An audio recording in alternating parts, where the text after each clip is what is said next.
क्या आप CA foundation के एग्जाम में अपीयर होने वाले हो इन अपकमिंग अटेम्प्ट और आपको लॉ से बहुत डर लग रहा है और आपको लग रहा है भाई ऐसा कोई सीक्रेट, ऐसा कोई मुझे मतलब नुस्खा मिल जाए जिससे मुझे पता लग जाए कि लॉ में बच्चों के 80 से ऊपर नंबर आते कैसे हैं। आज की वीडियो में हम करने वाले हैं एक टॉपर की कॉपी का डिटेल्ड एनालिसिस और साथ में आपको बताते चलेंगे कि कौन सी बातें आपको फॉलो करनी है, किन बातों का ध्यान रखना है ताकि आपकी पेपर प्रेजेंटेशन अच्छी हो जाए। करना क्या है, वीडियो को पूरा देखना है, एंड तक देखना है, अपने फ्रेंड्स के साथ शेयर करना है। चलिए स्टार्ट करते हैं विदाउट वेस्टिंग एनी टाइम।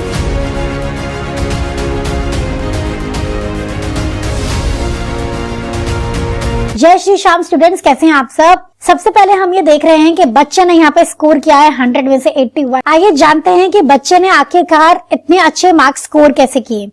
सबसे पहले बच्चों देखो, अगर आप फर्स्ट टाइम अपीयर होने वाले हो, आपको फ्रंट शीट कुछ ऐसी दिखती है। आपको यहाँ पे अपनी डिटेल्स फिल करनी होती है और नीचे आपको क्वेश्चन आपने कौन कौन से अटेम्प्ट करे हैं उन पे टिक करना होता है, विच इज वेरी इंपॉर्टेंट। आप इसको बिल्कुल भी स्किप नहीं करोगे। उसके बाद हम देखते हैं क्वेश्चन नंबर फर्स्ट। बच्चा यहाँ पे देखना आप बहुत ध्यान से कि बच्चे ने क्या क्या बातें फॉलो करी हैं। सबसे पहले उसने लेफ्ट मार्जिन में कुछ भी नहीं लिखा, आप देखो बिल्कुल खाली छोड़ा है। तो यहाँ पे आप क्या देख रहे हो, आपको लेफ्ट मार्जिन बिल्कुल खाली छोड़ना है और ये हर वीडियो में हम आपको समझाते हैं। बच्चे ने बड़े क्लियर तरीके से यहाँ पे आंसर नंबर मेंशन किया है ताकि कोई डाउट ही ना रहे। तो क्वेश्चन नंबर 1 जो था उसमें आपके 4 पार्ट थे। 1 के ए में बेसिकली 4 पार्ट थे, एक एक नंबर के चारों पार्ट। क्वेश्चन एक बार देखो आप, क्वेश्चन में बोला है कि रीजन के साथ बताओ कि ये फॉलोइंग एग्रीमेंट वैलिड होंगे कि वॉइड होंगे। फर्स्ट पार्ट है, एक क्लॉज है कॉन्ट्रैक्ट में जिसमें लिखा है कि भाई अगर ब्रीच होगा तो कोई भी एक्शन नहीं लिया जाएगा। बताओ ऐसे एग्रीमेंट वैलिड है कि वॉइड, और रीजन भी दो, ऐसा बोला है। अब बच्चे ने यहाँ पे पहले तो क्लियरली बता दिया कि भाई वॉइड है और रीजन भी बता दिया बिकॉज यहाँ पे agreement in restraint of legal proceedings हो रहा है विच इज नॉट वैलिड। तो क्लियर है, बस इससे ज्यादा क्या ही लिखेगा वो। तो पूरे मार्क्स मिले हैं उसको। इसमें 4 मार्क का क्वेश्चन था, उसको 3 मिले हैं, रीजन बीइंग थर्ड वाला जो इसका आंसर है वो इनकरेक्ट है। तो बाकी 3 मार्क्स मिल गए 3 पॉइंट्स के। अब जो बच्चे ने क्वेश्चन नंबर 1 का बी अटेम्प्ट किया है उससे एकदम तबीयत खुश हो गई मेरी। बच्चे ने देखो बड़े बड़े पैराग्राफ नहीं लिखे, पैरा पॉइंट्स बनाए हैं, छोटे छोटे पैराग्राफ बनाए हैं, डिफरेंट। हर बात को एक नई पैराग्राफ में लिखा है। अब जो क्वेश्चन नंबर 1 का बी है वो एक केस स्टडी की फॉर्म में है जहां पे 1 पर्सन कंपनी के नॉमिनी के रिगार्डिंग प्रोविजन पूछा है। तो बच्चे ने पहले तो फैक्ट बताया कि क्वेश्चन में पूछा क्या है। केस स्टडी बेस्ड क्वेश्चन है तो आपको फॉर्मेट बहुत तरीके से फॉलो करना है। तो दूसरी बात आपने क्या सीखी है कि आपको फॉर्मेट तरीके से फॉलो करना है, ठीक है। और इसी क्वेश्चन में आप सीखोगे कि आपको अंडरलाइनिंग प्रॉपर्ली करनी है। तो बच्चे ने यहाँ पे अंडरलाइन भी बड़े अच्छे तरीके से किया है। देखो आप, ऐसा नहीं है पूरा आंसर अंडरलाइन करोगे, सिर्फ कीवर्ड्स अंडरलाइन करोगे। पहले उसने फैक्ट बताया, फैक्ट में क्या बताना है कि क्वेश्चन में क्या गिवन है। फिर उसने प्रोविजन बताया, उसने सारी बातें बताई कि ओपीसी क्या होती है।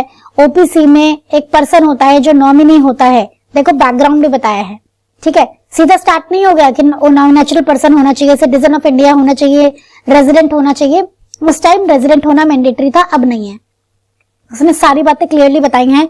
नीचे एनालिसिस किया है कि भैया जो वो पर्सन था वो तो बाहर रहने चला गया, हेंस वो अब नॉमिनी नहीं बन सकता ओपीसी में। इसका एक और पार्ट था, सेकंड पार्ट, उसका भी यहाँ पे उसने क्लियरली एनालिसिस कर दिया। और लास्ट में बड़े ही क्रिस्प तरीके से, शॉर्टकट तरीके से कंक्लूजन भी दे दिया कि भाई फर्स्ट केस में कि भैया वो तो क्लियर है कि उसे नॉमिनेशन अपना विड्रॉ करना पड़ेगा, लेकिन सेकंड केस में वो अपना नॉमिनेशन कंटिन्यू कर सकता है। दोनों बातें उसने बहुत ही क्लियर तरीके से यहाँ पे बता दी। तो कंक्लूजन को आपको क्रिस्प रखना है, टू द पॉइंट आंसर लिखना है। अब टू द पॉइंट का मतलब ये नहीं है बहुत ही शॉर्ट लिखा हो, चीजों को एक्सप्लेन करो पर घुमाओ मत, ठीक है। तो ये बात हमने इस वाले पॉइंट से, इस वाले क्वेश्चन से काफी कुछ सीखा। इनफैक्ट क्वेश्चन नंबर 1 का सी डायरेक्ट क्वेश्चन था, एक बार इसको भी देख लेते हैं। डायरेक्ट क्वेश्चन आपका था risk prima facie passes with the property के ऊपर आपको इलेबोरेट करना था। 4 नंबर का क्वेश्चन था, बच्चे को पूरे 4 मार्क मिले हैं। कितने बढ़िया तरीके से उसने आंसर किया। देखो पहले उसने हेडिंग लिखी, क्वेश्चन में क्या पूछा है, उसके बाद उसने चीजों को एक्सप्लेन करना स्टार्ट किया। और ना सिर्फ उसने ये बात एक्सप्लेन करी बल्कि उसने ये भी बताया कि इसकी एक्सेप्शन क्या है, कब ये वाला पॉइंट नहीं लगेगा कि भाई जब डिलीवरी में अगर किसी का फॉल्ट है, डिलीवरी करते मतलब डिलीवरी डिले होने में किसी का फॉल्ट है, तब ये वाला पॉइंट नहीं लगता। तब तो जिसकी गलती है उसी को ही रिस्क बियर करना पड़ता है। तो बच्चे ने कहीं पे कोई पॉइंट छोड़ा ही नहीं जहां मार्क्स कटे। तो आपको ऐसा नहीं है बस सीधा सीधा जो ये लाइन लिखी है इसको एक्सप्लेन कर दिया, नहीं, आपको उसका पूरा होल एस्पेक्ट को वहां पे लिख के आना है, ये बात आपको ध्यान रखनी है। और यहाँ भी बच्चे ने पॉइंट्स में आंसर किया है, बड़ा सा पैराग्राफ नहीं बना दिया, देखो फर्स्ट पॉइंट, सेकंड पॉइंट, नीचे थर्ड पॉइंट, पॉइंट्स में आंसर किया है। तो आपको पॉइंट्स में आंसर करने हैं, बड़े बड़े पैराग्राफ अवॉइड करने हैं, ये हमने इस क्वेश्चन से सीखा।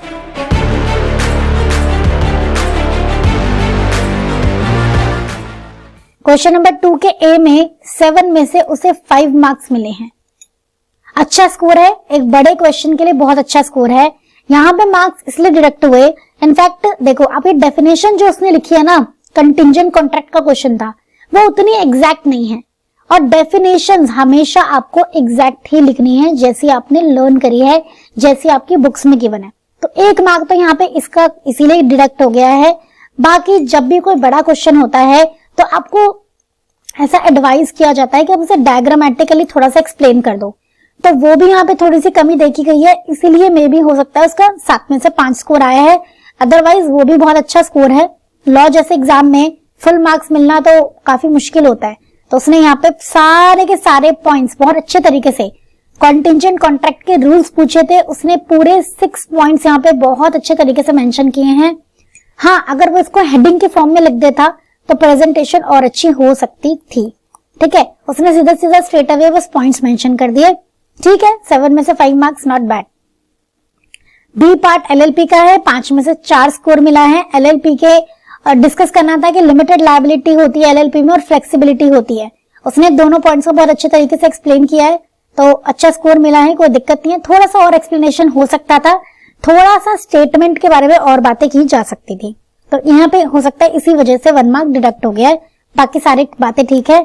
और बच्चे ने इस क्वेश्चन में अंडरलाइनिंग भी नहीं की है, तो आप देख रहे हो जब बच्चा अंडरलाइनिंग कर रहा है तो उसे अच्छे मार्क्स मिल रहे हैं, जब वो अंडरलाइनिंग नहीं कर रहा कीवर्ड्स को तो कहीं ना कहीं उसके मार्क्स डिडक्ट हो रहे हैं। तो अंडरलाइनिंग कितनी इंपॉर्टेंट है ये बात आप समझ गए होंगे। ऐसे ही क्वेश्चन नंबर 3 भी है, इंडियन पार्टनरशिप एक्ट का क्वेश्चन है, इंप्लाइड अथॉरिटी के बारे में बात की गई है। क्वेश्चन आप देख लो कितने मार्क्स का है, क्या पूछा है एग्जैक्टली।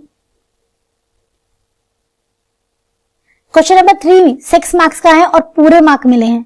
एक बड़े क्वेश्चन में पूरे मार्क्स मिलना इज अ बिग अचीवमेंट।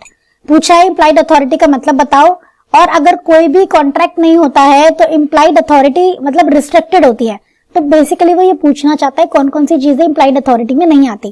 कितना घुमा के क्वेश्चन पूछा गया था, लेकिन बाद में यहाँ पे क्लियर भी कर दिया कि वो एक्ट बताओ जो इंप्लाइड अथॉरिटी में नहीं आते। यहां से आपने क्या सीखा, क्वेश्चन पूरा पढ़ना है।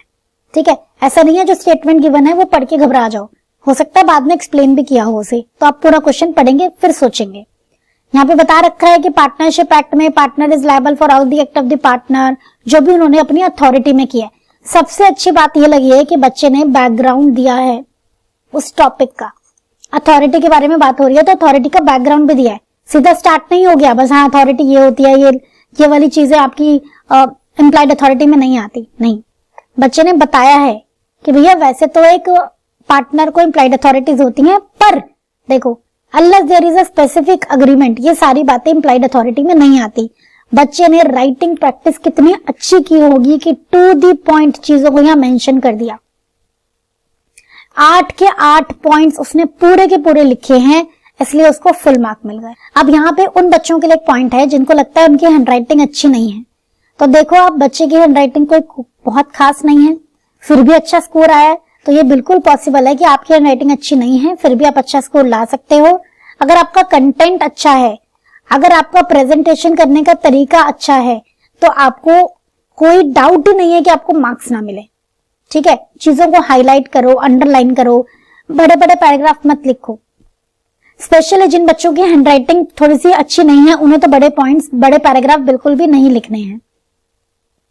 आपको एक मैं क्वेश्चन दिखाती हूँ जिसमें बच्चे ने डायग्राम यूज किया है, कितना अच्छे तरीके से उसने उस क्वेश्चन को प्रेजेंट किया है। देखो आप, देखो ये आपको पूछा गया है कि on the basis of control कितने टाइप ऑफ कंपनीज होती हैं, उसने सारी बात यहाँ पे लिख दी, डायग्राम भी बनाया है, होल्डिंग कंपनी के बारे में लिखा है, सब्सिडरी कंपनी के बारे में लिखा है, पॉइंट्स में लिखा है, देखो है ना।